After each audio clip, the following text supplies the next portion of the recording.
I have a very specific idea of how I want to start this episode. Alex, I need you to go to my track and give me some reverb. Oh my god. Go to my track and give me some reverb on my voice. Did you show him how to do that? I think so. Okay. I have a quote from Ryan's favorite movie, The Matrix, that I'd like to read. Okay, you ready? I'm ready. You have to let it all go, Neo. Fear, doubt, and disbelief. Free your mind. Wait, Full Metal Alchemist. have you heard that? Have you heard that trend going around? It's so funny. It's so funny. It's like, dude, we just talked about Full Metal Alchemist in the last episode. that's literally a trick. Full Metal Alchemist. It sounds just Maybe like I've that. It sounds exactly like that. It's like a trend on TikTok where it like shows like an image of something that looks all happy and it's like Full Metal Alchemist, and then it shows the same picture but like really dark and scary looking, and it's like give me the reverb, give me the reverb, and it goes like this. It goes Full Metal Alchemist. No, I haven't seen that one. okay. Dude, I get on TikTok sometimes if I'm really just like bored and on like that depressed energy, you know what I'm saying? Yes, I I'll know lay what on you're TikTok so damn long that they'll be like, "Stop! You need to stand up and take a break."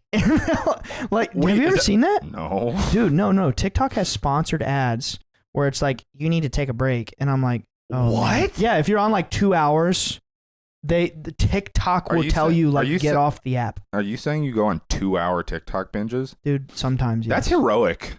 Dude, it's sad. No, it's not. I don't know, dude. I'm not shaming you like that. Dude, it's 80. In reality, it's just like, I don't know, man. It's so easy to get sucked in. It is. It's easy to get sucked in, and well, dude, it's catered specifically for you. It's literally like your timeline, your For You page, or whatever you want to call it, is like only the things that you really want to see. You know what's the funny thing about that is, why are we? You know what? Hold on. Why are we talking about TikTok? I don't want to give them power. Is this the social media review app? This is the podcast? Yeah. This is the TikTok podcast, right? Dang, dude. Hold on. Let me refocus my crystal mind. Free your mind. All right. Let's talk about The Matrix. Yeah. Um, We talked about it a little bit in the last episode. Can I ask you an honest question? Please. Should we start over? No. All right. Let's keep going. No. All right. Let's talk The Matrix. You want me to do all that again? I'm not. I won't do it. I will not do it. All right. Yeah, we talked about The Matrix a little bit in the last episode. Yeah, and a little bit. And you know the consciousness matrix and how it differs from one of our favorite movies, The Matrix, which is more of like a that is my absolute favorite movie. Okay, well, it's not my absolute favorite, so I phrased it the way I wanted to phrase it. I bet if I really, really tried, I could guess your favorite movie. Please do that. I will not move on until you do that. Oh God. I won't. Can you give me a genre? Nope. What? Ryan. I don't think you've ever really told me your one favorite movie, but if I had to guess, dude, this is going to be out of the box, okay? Out of the box. Return of the King. Close. It's Two Towers. That was one movie. Oh. Yeah. You're one movie off. I'm still proud that you knew it was Lord of the Rings. Yeah. It's my favorite thing ever, but I rewatch them at least once a year, and over the past few years, I've come to terms with Two Towers is my favorite. You know what's funny? The Matrix and Lord of the Rings are both considered among the most successful film trilogies of all time. Dude, did you know The Matrix is a $1 billion franchise? Like, before Deadpool came out, and then The Joker with Joaquin Phoenix, the Matrix franchise was the top grossing rated R film. That happened with Matrix Reloaded. No way. Yep. And then Deadpool came out, and Deadpool was the first one to surpass The Matrix. So it held that title for 20 years almost? Almost, yeah. And then The Joker with Joaquin Phoenix surpassed all that. Which, like, here, I feel like, and you say what you will, I feel like The Joker is deserving of that. Oh my God. Deadpool maybe not. So, I mean, it's good, but, you know, Joker is like it was the shock factor of Deadpool. It's fourth wall, it's meta, like our podcast. Yeah, like, Deadpool's funny, but, like, Joker is transcendent. That movie stands alone. Dude, I love that movie, man. But back to the Matrix. Okay. I think we're in a Matrix. A consciousness matrix. Yeah. Not a computer No, matrix. not a computer matrix. That's for the birds, dude. That's that's for the people who believe like aliens are flying around in ships, like running a computer program, and like you go to another planet and you put on VR goggles, like Rick Sanchez from Rick and Morty. This ain't that. This ain't that. Yeah. We're taking it back to the force, man. There's Yeah. a consciousness force that permeates every layer of reality. Energy. Your consciousness is that. It's just kind of like held down by a flesh suit. And and you have to understand, man, like that's not really that out there of a thought. It's actually present in the most ancient mystic traditions on planet Earth. Like, let's take it back to Gnosticism. Yeah. The premise is that we're basically in what the terminology from Gnosticism is nightmare, illusion. Like, they kind of have this hell spin on it, like we're in hell. but then remember the Philosopher's Stone and alchemy. It's it's more so like it could be heaven or hell. It depends on your mindset, power of thinking and positivity, negativity, whatever. But the Egyptians, they totally had the idea that basically, so let's take a slight step back. This is a really cool concept about just consciousness in general. Amun-Ra. Mm-hmm. Dude, after a beautiful, gorgeous entity appeared to my father and literally told him the hidden one is Amun-Ra, and like he told me that back in 2012, I've spent, how many years has that been? Almost 10 years. I've spent the last 9 years thinking about that. Like, what does that mean? What is Amun-Ra? What is the hidden one? And I did a deep dive into what it means from like an esoteric Egyptian perspective. And the concept is, if you think about Amun-Ra, it's the idea of consciousness, the animate and the inanimate, or like the visible and the invisible aspects of nature and creation. Amun is like the invisible breath of life. Ra is like the sun that radiates all light and life. It's this really deep concept, really deep concepts about reality itself.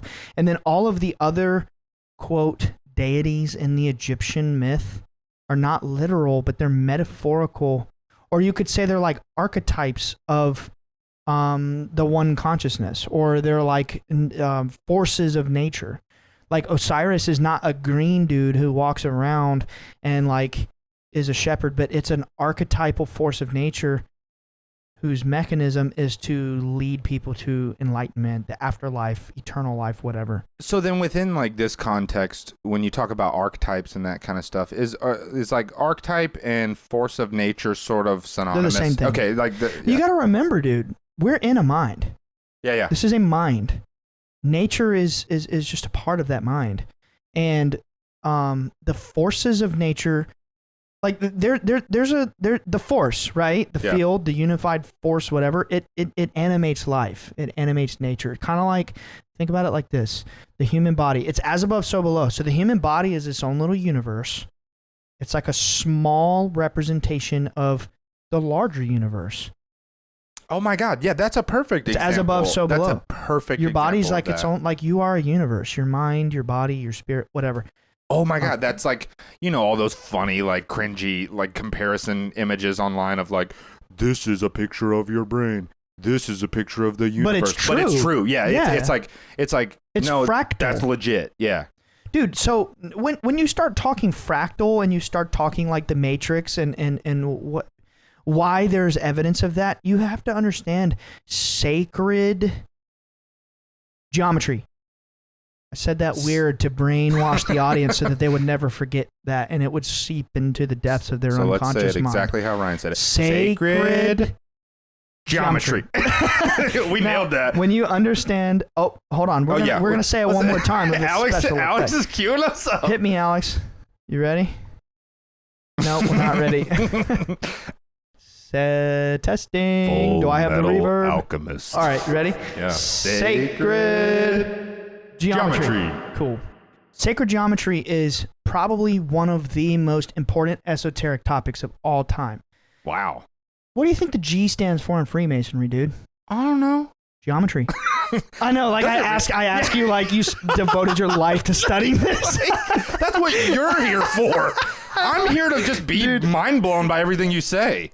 Dude, don't reveal your secret. Oh, dang it. Dude, you're getting a little too meta for me anyway. Does it? Okay, does it actually? Yes, it So really does. It stands for geometry. Okay, so let's get back on track. Are you serious? I'm serious, dude. Every time I see serious. that symbol, I see the G, and I'm always like, what? Because it's like Freemason. You wanna feel like really like taking a little bit further a step back. You know what surrounds the G? It's 2 7s. No. Isn't it? It's tools, like tools to draw geometry. No. Isn't it like you know what I'm thinking about? What? I'm thinking about the freaking Assassin's Creed. Oh, dude, it's yeah. You know what I'm talking about? But that's, it looks like, dude, look, it looks like 7s. It does. But that was no, it does. He's got his fingers up and everything. Trust me. I just wanted to further establish which of us knows what they're talking about. That's but you're that's not. why I said that. Dude, Assassin's Creed is it's based on Templars, which is Masonic. Right. There's a ton of there's Masonic. a connection there. Yeah, there's a ton of Masonic shit. And 7 is a Masonic number. That's actually G is the 7th. So actually, when we were recording the last, I don't know if it was the last episode, but we were talking about that on a previous episode. And when you said that 7 was like a Masonic number, it's and G. all that stuff, when we were talking about that, I pictured the Assassin's Creed thing, and I was like, dude, maybe the freaking lines on the outside are like 7s. And I was like, dang, I'm smart or something. Turns out, I'm just really dumb.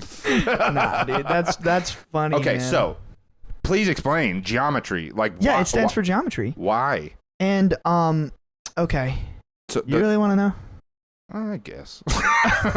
Okay, so it stands for geometry. The Freemason symbol is it's a square and compass, and those are. It's not like a directional compass, and it's not the shape of a square. It's the tools. Like a compass is to draw a circle. You stick your pencil in it. A square is a 90-degree angle thing, and it forms. You know, that's the Mason symbol. It's tools to draw geometry. The G stands for geometry. It's all about sacred geometry. When I did my studies privately under a Rosicrucian, which is similar to Freemasonry, but it's like you don't have to like believe in any sort of thing, or it's all about like the spiritual science, right? And sacred geometry is the way I have come to understand it is it's like the thought patterns of the consciousness that's animating reality. Like sick. Yeah. Okay, you gotta elaborate. That's wow. Okay. Okay, so like you put a node on your head to measure brainwaves, right? And like when you think, something scribbles on the screen, and there's a pattern behind your thoughts. Sacred geometry are like those patterns behind the thoughts of God. Whoa. And if you look in nature, the 1.618 was that it, Alex? 1.618. We got the thumbs up. We got the thumbs up, brother.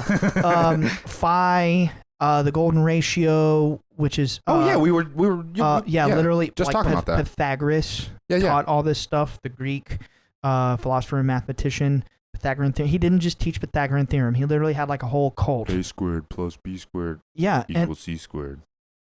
Yes. Is that the Pythagoras? That's geometry. Am I wrong? No, that's right. Okay. That's right. I was like, it's just a repeat of the 7s thing. Yeah.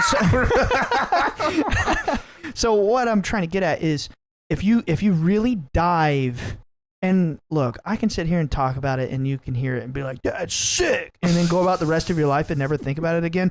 Shame on you. Go look into sacred geometry. That is the evidence that there is a conscious intent behind the animation of reality. It's a pattern. It's like, it's spirals. Nature is spirals. You look at flowers. Cyclical. Bro, what's Dionysus's, what's at the tip of the staff?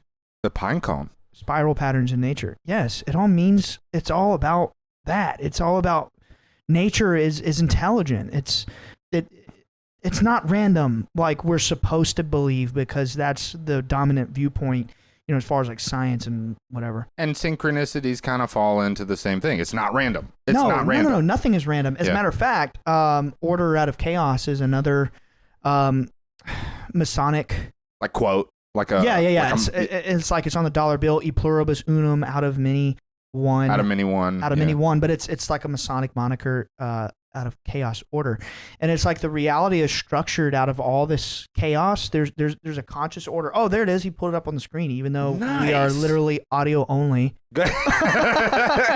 Yeah. Golden ration flower Ratio. Oh, there's an N. Oh, is there? Yeah, that's weird. See, that's the Fibonacci sequence. Golden it's the ratio infinity of life. spiral. That pattern It shows up everywhere. It shows up in nature. It shows up on the human body. Yeah. And so what Dude, I remember when the last season of Game of Thrones was coming out, somebody did that to Jon Snow's butt, and it was like perfect. What? Yeah. Yeah, dude. Oh, I see what you're saying. Yeah, like they did the ratio. somebody put like the Did you say Jon Snow like from Game of Thrones? I said Game of Thrones. Oh my! No, I'm sorry. You just blew my mind for a second. I totally like wiped my consciousness. Yeah, it was in either season 7 or 8, and it's whenever he hooked up with Daenerys, and somebody you can like see his bare butt, and somebody put it, and it was like perfectly. Oh my God, dude! Illuminati confirmed. Look, there it is. Alex pulled it up. I'm not lying. It literally fits perfectly. Why are you pulling this up? No one can see it but us. That makes it funnier. Oh my God, dude! Okay. Thank God the audience can't see this. Anyway, so it shows up. It shows up in nature, and it's to me, it's the evidence that there's a conscious thought process behind the creation and animation of reality itself. And we have to remember, we're natural.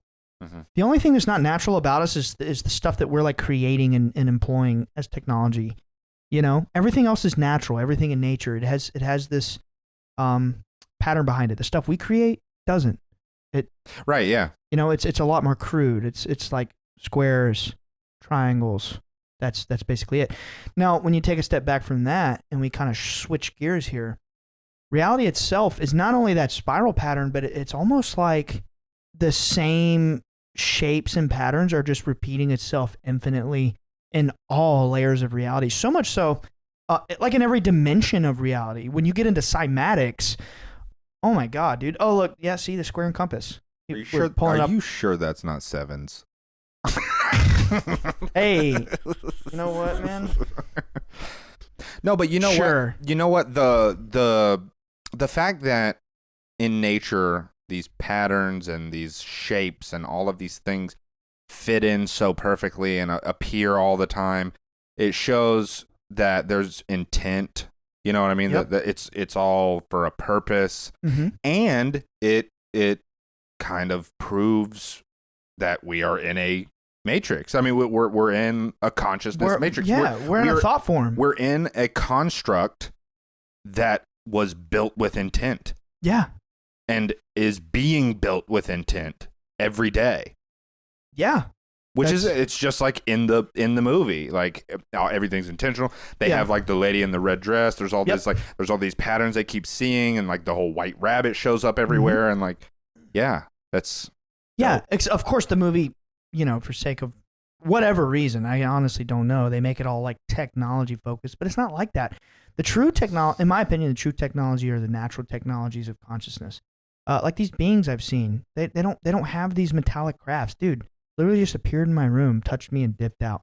That was one of the most like profound things about American Cosmic, Diane Pasulka's book. It was the first thing I had read that referred to technology as something other than like, you know, like electronics. Yeah, exactly, electronics. It's like consciousness is a technology. Yeah. Thought techniques or neurolinguistic programming is a technology, and it's not a physical. It's not like a physical thing. Yeah. But it is a technology. Right. And sacred geometry, I just think it's very important. I think if you look at sacred geometry in a way, it expands your consciousness. Like it impacts you on an unconscious level, because you have to understand cymatics. Cymatics, okay, you have a table, right? You put salt, sand, water, whatever on the table. You play certain frequencies on it, and what it does is it creates vibratory patterns.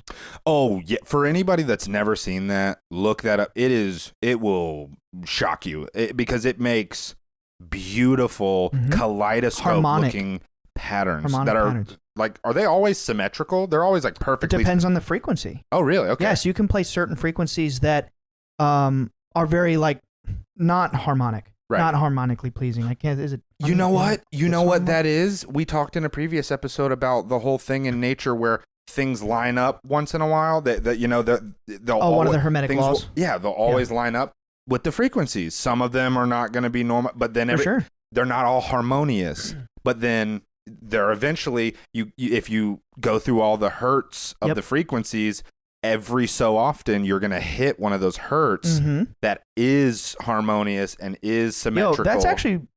That's pretty deep, dude. I never thought about it like that. I'm the one that knows stuff now. Does it make sevens? Yo! You can't just call me out like that. I can call me out, but you can't. Okay, I'm sorry. I forgive you. But cymatics, it's super cool. And it's like transitive properties here. You know, if 5 plus 4 equals 9, then by the transitive, I did because I was thinking of the n number. And how to, I'm bad at math, dude. If 5 plus 4 equals 9, then by the transitive property, 9 minus 4 equals 5, right? Yeah. Just like follow me here. Mm-hmm. So if I can take a frequency and make shapes appear in sand, water, whatever. I see where you're by going the with transitive property, you could reach out with your imagination and you can understand that every shape in nature has a frequency. Wow. An intentional code, like an algorithm.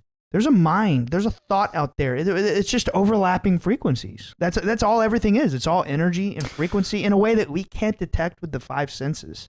So is it possible that, like, I'm just thinking just pretty rudimentally, is that a... Yeah.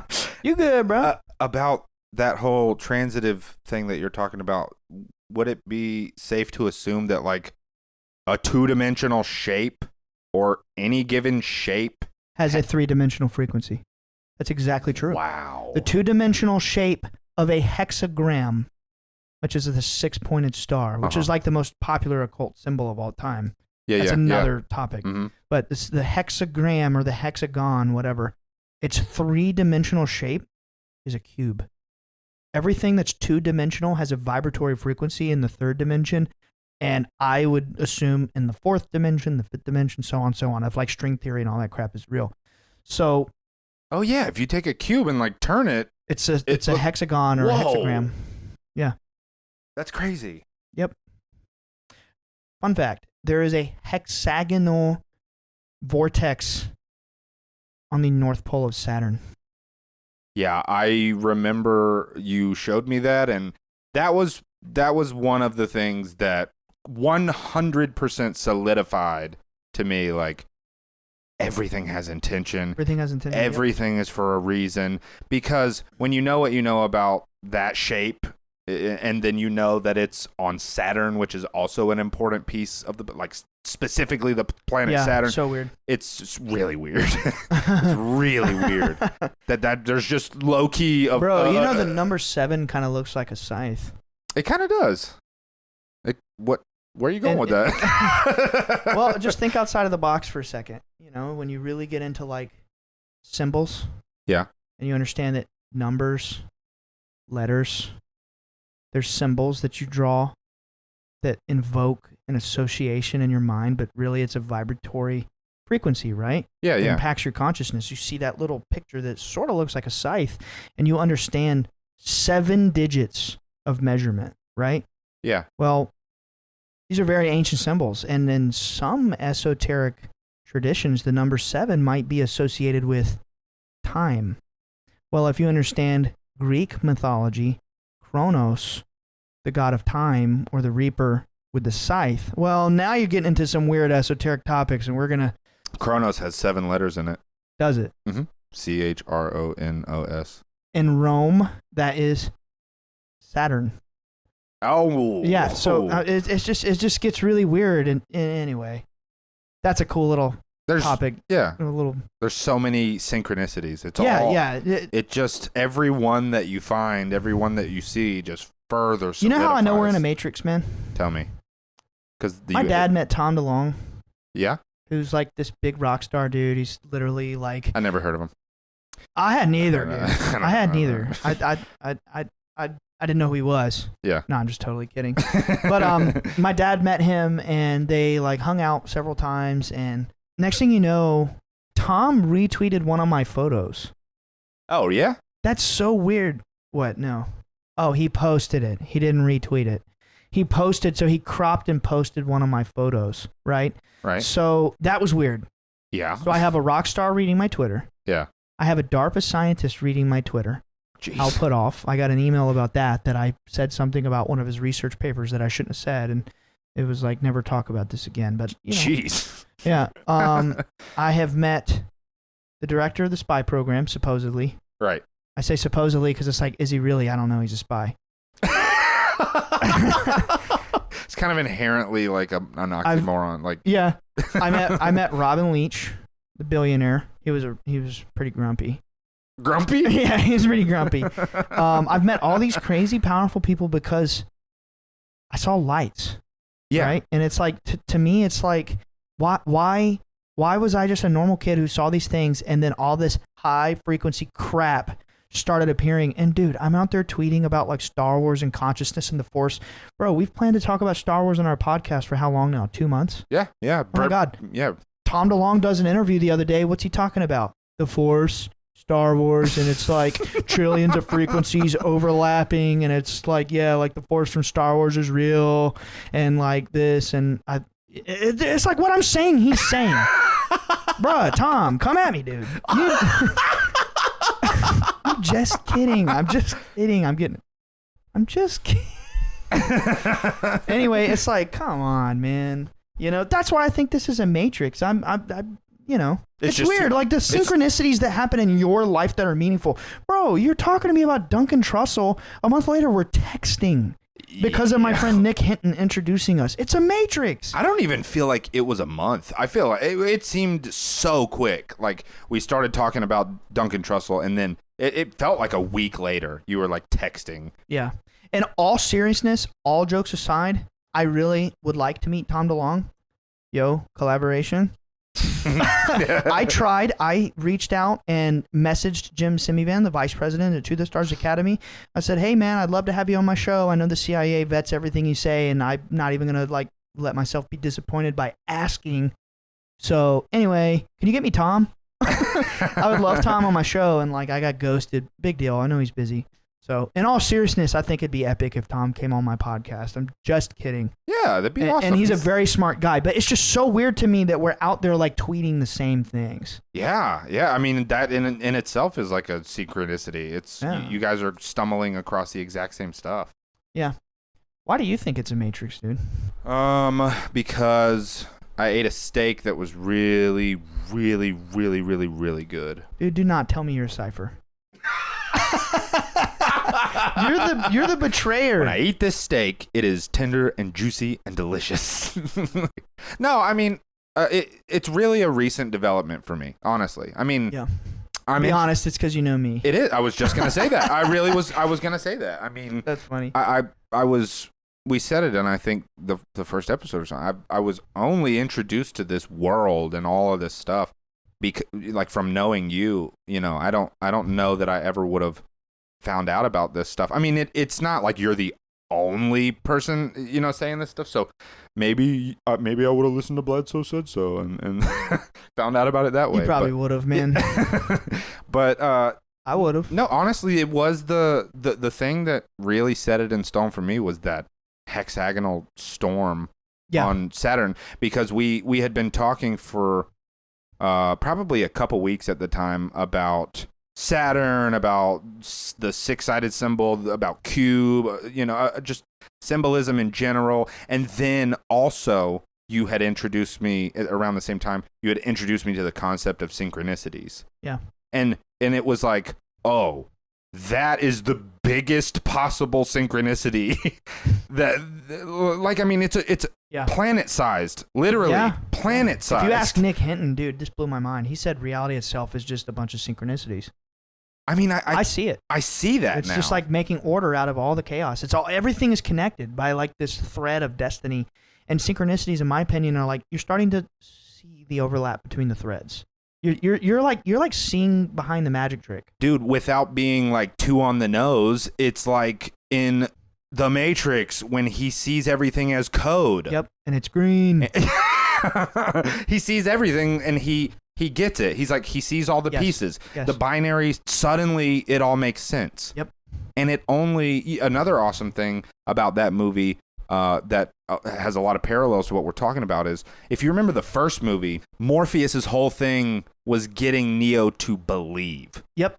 You just have to believe. Neo couldn't do any of the things that the other, what were they called? Operator, the other. I can't remember what they're called. Yeah, he Operators, couldn't. Maybe He couldn't do the same things because he wasn't like believing. Yep. That's why he like jumped off that building and fell. Oh, dude, when he starts to fight Agent Smith at the end, Morpheus is like, he's beginning to believe. He's beginning to believe. Yeah, and then he literally like just mollywops him. Yeah, that's what I'm saying. It's like that movie, while it does take a lot of liberties and stuff. Yeah. And I feel like they probably intentionally changed it to be a more technological, like electronic. Oh, for sure. So that it's more easily palatable. You know why, right? So it's more digestible. I'm gonna go conspiratorial for 1 second. Okay. Is this? It came out in 1999. Yeah. Y2K. Oh, yeah, that's a good point. Yep. That's a really good point. I think so. that's probably Y2K. And because it's predictive program, everything in the time is technology's gonna destroy us. So like, what was the biggest movie of that? The Matrix. The Matrix. It was all about technology destroying us. It's a cult, not a cult. That's the wrong word. It's subliminal. Yeah. Programming, embedding, whatever. But I mean, it's like if it was intentional to do it that way, what a perfect parallel. Oh yeah. That once he believes, he can see everything in code, and he gets everything. He gets it immediately. Now, what did we talk about on the last episode? A lot. Okay. All right. What we talked about was how the things that hold us back in life are the negative, the limiting negative self-beliefs. And that's the power of belief. And it's, the power of positive belief. This is, think like Morpheus. Mm-hmm. Coolest character. What does that sound like, dude? Orpheus, mm-hmm. Which is like the Rosicrucians teach what Orpheus really was. It's the Dionysus mystery tradition. It's a Greek thing, but it's right. not. Isn't it like was it like Dionysus? Orpheus is the poet who told the story of Dionysus. Okay, that's right. And Orphism is like a religion. It's the teaching of the mysteries of Dionysus, and it's basically like reincarnation, purifying your spirit. This is like an illusion. Yeah, because it's a very Neoplatonic idea. Oh, bro, Neo. Neo also, which is an anagram of one, which yeah. Everything is one. Yeah, but like there's so much symbolism there. Oh, what does he do? He follows a white rabbit, down the rabbit hole. Have you heard of the Puka trickster, the white rabbit? No. Oh, dude. We're gonna do an episode on the trickster. We'll bring up the Puka spirit and everything. But like, give me the cliff notes because Donnie Darko, that's really interesting. Donnie Darko, the Puka rabbit. It like takes him literally through the wormhole of a space. By the way, continuum. I just watched that movie for the first time. Finally, dude, Yes. Did you like it? I loved it. Oh my god! Last time you stayed here with Casey, we were gonna that's watch his it. wife. We talked about watching it, Yeah. and I'm so glad you watched it. It was really cool. And I cannot believe you didn't tell me. I'm sorry. Yeah, we watched it recently, and like, wow, it was cool. And the funny thing is, one thing that I do for whatever reason is sometimes if I haven't seen a movie, I'll just spoil the whole thing and read the entire plot. So I knew the whole plot of the movie anyway. Yeah. But I watched it, and it was still like, yeah, but the's a whole visual mind-blowing. thing. Yeah, Right, like yeah. you're seeing it, you're absorbing the information. So what's up with this puka shell spirit? Oh, what did you say? I don't know. Puka. It's the rabbit trickster spirit. Finally, Nick Hinton taught me about this too, dude. He's a mind blower. I can't wait to have him on. Yeah, it's gonna be awesome. And he told me about Robert Anton Wilson, who, this is crazy cool. Robert Anton Wilson is very smart individual. He is hilarious. And he was a PhD, whatever. And he wrote the Illuminatus Trilogy, which is the books that coined the term Illuminati. And oh, wow. As far as we understand it in modern terms. I mean, if you look at the historicity of the Illuminati, it was 1776, Bavaria, Germany, and it was that right? Yeah, the Bavarian Illuminati. And it was Adam Weishaupt, and it was this tiny little thing that like ended quickly, and that's the historical version. But then Robert Anton Wilson coined the modern version, and it's Anyway, I'm being redundant. Let's move on.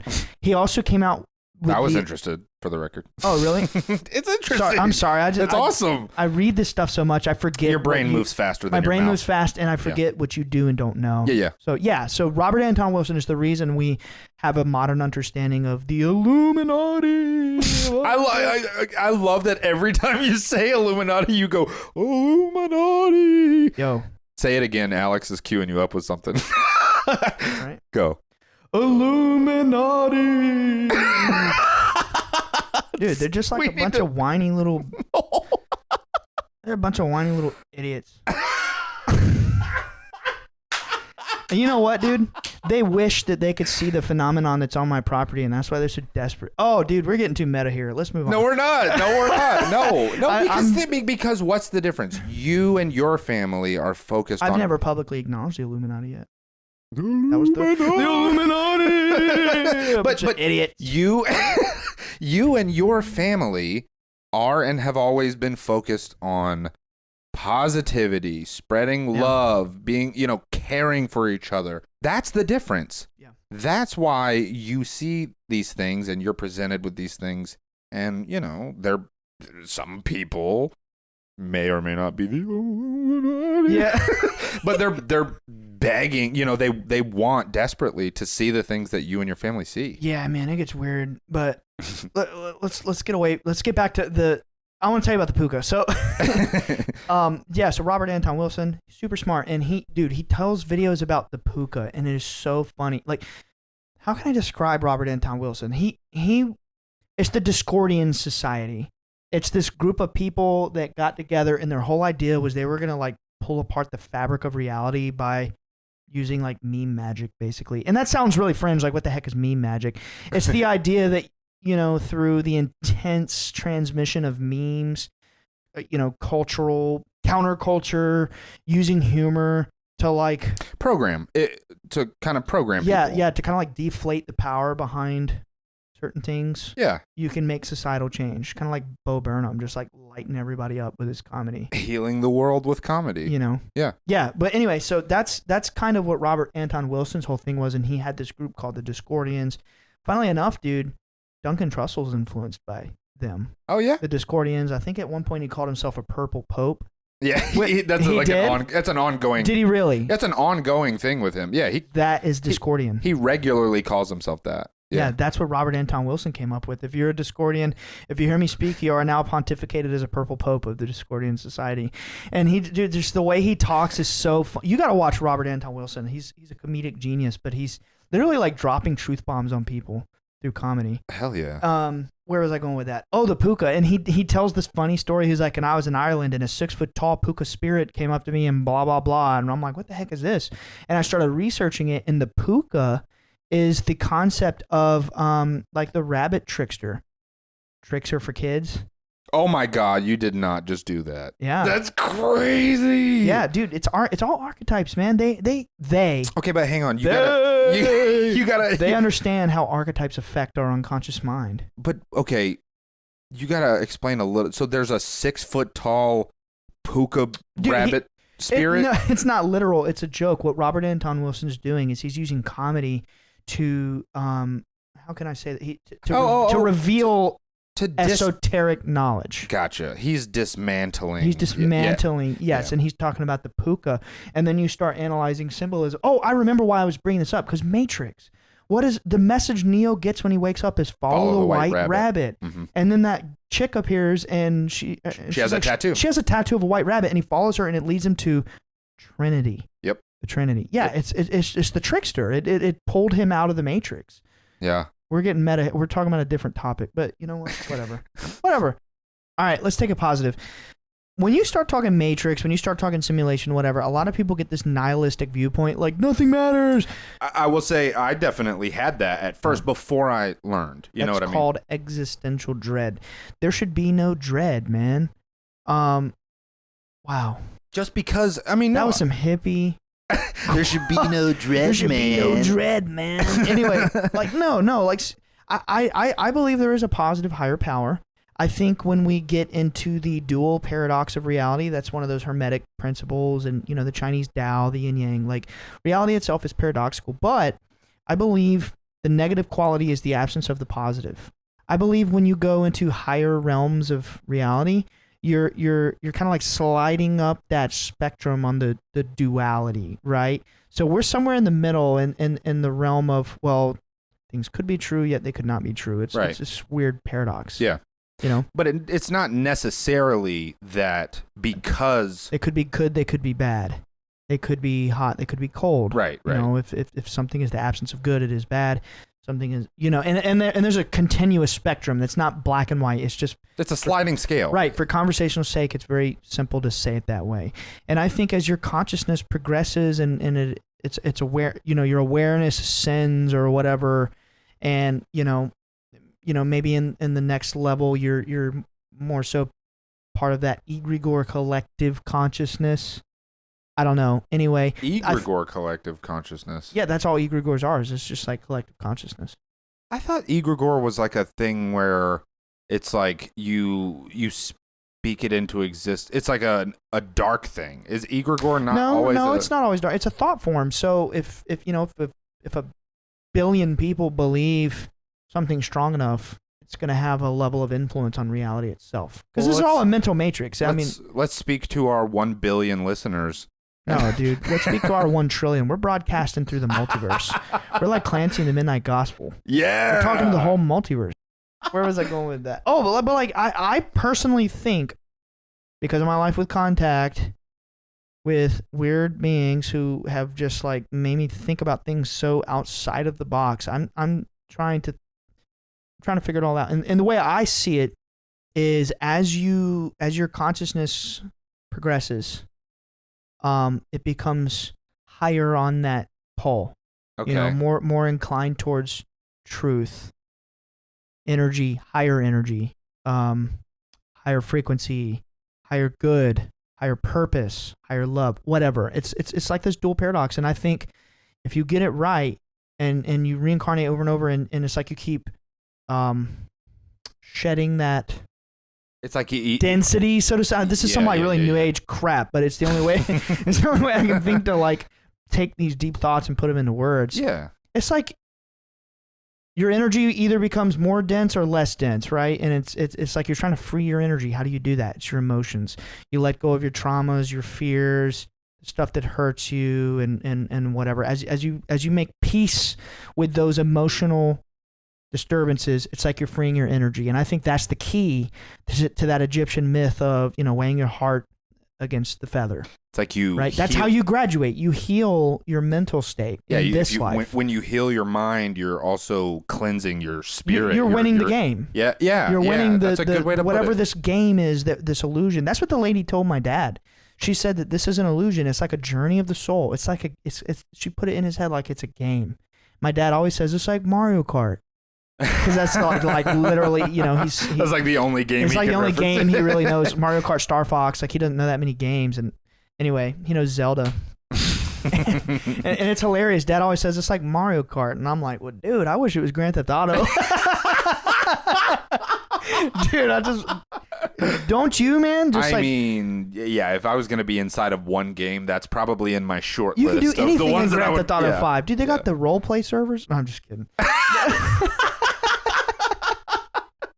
Anyway, yeah, I think life is a role play server. Life, dude, it is. Life is a role play server, and I do think that the higher you go towards emotional peace, clarity, you know, positivity, that faith, hope, and charity, and I don't mean like faith that there's a God that's going to save your soul. I don't really think that's what it is. I think it's faith that faith and positivity, hope. There is a higher power. If I can quote my favorite movie of all time, it's that there's some hope that there's some good left in this world, Mr. Frodo, and it's worth fighting for. Oh my God. Oh my. Two Towers, boy. Okay, all right, you just brought it back. Yeah, that was awesome. It's true. There's hope. There's still good in this world, and it's worth fighting for. Yeah. If we can all get on that same wavelength, we will all ascend. Well, let's just bring it back to the mystery of the Philosopher's Stone. What it really means when you demystify what it's about. The Philosopher's Stone. And by the way, the Philosopher's Stone is like one of the most important and impactful esoteric concepts. Yeah. It sounds like it. I mean. And what it's about is you choose your destination. Same as the field of reeds. You choose your destination. You can choose to live a positive life and then, manifest a positive reality, or you can choose a negative reality. So if you hear that you're probably in a simulation, I believe you are. I'm just going to say it like it is. If you hear that you're in a matrix, a consciousness illusion, a game, whatever, and that gives you dread, I think what you should do is you should learn to find peace with your own thoughts, your own emotions, whatever. Or like what Darth Vader says, search your feelings. You know it to be true. Search your feelings. Remember the previous episode, George Lucas, how smart he is. Yeah. Search your feelings. I personally believe that our mind is dual, just as every level of reality is dual. Our mind is dual. Our brain is dual. Left brain, right brain. Left brain, right brain. Mm-hmm. The left brain is the intuitive, logical side. The right brain is the... I'm sorry, I messed that up. No, you were right. No, it's not. The right brain's intuitive. The left brain is the orderly, logical side, mathematical, like efficiency processes. The right side is the intuitive, emotional, feeling, emotional, creative. Mm-hmm. And I think if you break it down, it's as simple as right brain, intuition, left brain, logic. And I think, Grant Cameron has an entire study on how experiencers are more right brain. Dude, look at my family. We're all musically talented. We're totally right brain people. Pretty much everybody in your family is creative. Your dad is an avid painter, and a builder, like an architect. A master builder, and then Emily, of course, your sister, she's a musical prodigy. Literally, I mean, she graduated NYU. She's like a musical badass. Yep. You are incredibly musically gifted with the drums. I mean, dude, I started teaching Ryan guitar today, and in an hour he made more progress than I've seen people make in weeks. You're just trying to butter me up. No, I'm like agreeing with your point. I'm like I didn't know that though. That it was fun. I didn't know that they say that experiencers are typically right brain. Yeah, there's a whole study on this. Is there really? Yep, Grant Cameron. Well, we'll get him on the show. Well, look, you were just saying it's intuitive. We're intuitive. Exactly. You used the one word to describe the right brain was intuitive. Intuitive. And if I've learned anything from you and from research and all this stuff, it's that like you follow your intuition. Oh yeah. Your intuition doesn't lead you wrong. And George Lucas was teaching his audience. Search your feelings. I know it's cheesy, whatever. Well, okay. First of all, if that's cheesy, you're not emotionally mature. If you think something like that is cheesy, Star Wars is... You got some stuff to work on, man. Yeah. Like, there's nothing cheesy about having feelings, having emotions, whatever. I think it's brave. It is brave because it's real. Yeah. It's honest. There's not a person on this... I mean, well, there could be... there are people. But, I mean, everyone has feelings. As a general blanket statement, everyone feels things. Everybody has emotions. Yeah. But a lot of people choose not to be in touch with them. Or search them, like navigate them. And so what's braver than facing, it can be scary. It can be really scary. What's more brave than like facing your emotions? Yeah. Something that a lot of people shy away from. Yeah. There's nothing more brave. It's awesome. Remember what Terrence McKenna said? On the other side of the abyss, there's a feather bed.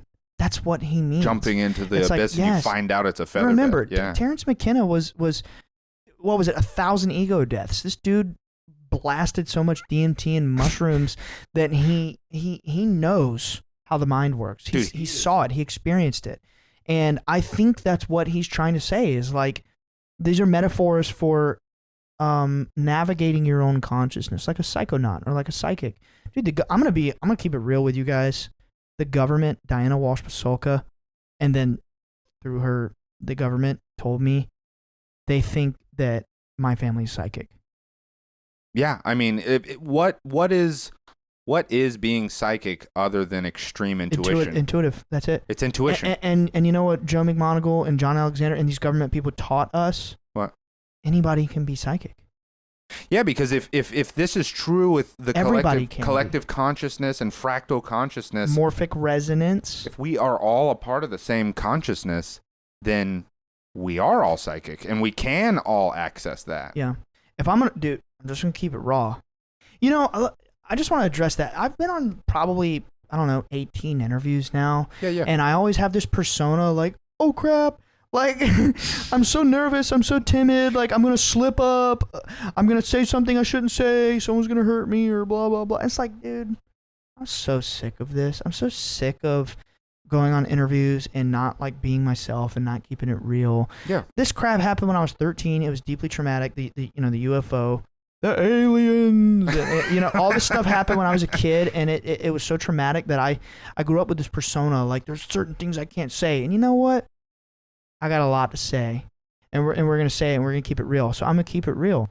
I'm going to teach people how to be psychic because I was taught this stuff happened to me so young. I think it did something to my mind where I just grew up, my family, we just grew up intuitive. We're empaths. Yeah. And I'm determined to teach people how to become in touch with their psychic awareness. That's honestly like what I'm doing. And we've already talked about a lot of the things, right? With the frequencies and accessing your unconscious mind and stuff like that. And those all go hand in hand with honestly, like if I'm out there tweeting about intuition, if I'm out there tweeting about frequencies or something that I'm saying a lot, I don't peddle what I think is crap.